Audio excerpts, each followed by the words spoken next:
In today's video, I'm going to teach you how to enter a journal in Xero.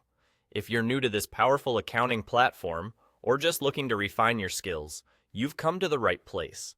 We'll go through the process step by step to make sure you understand how to efficiently manage your financial records. So, let's dive right in. To begin with, you'll want to log into your Xero account to access your dashboard. Once you're there, you'll notice a plus icon located at the top right corner of the screen.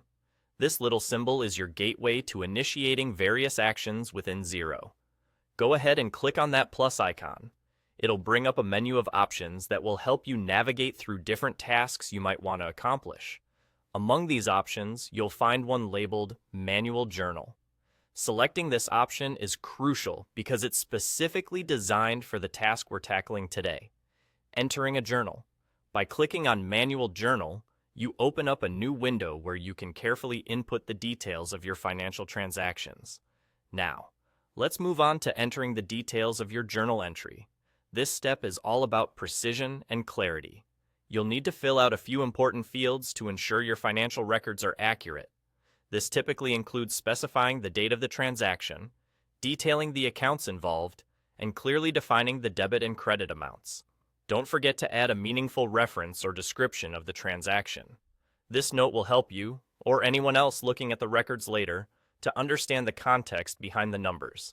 If at any moment you're unsure about what to enter, consider consulting your accountant or utilizing built-in help features within Xero for guidance.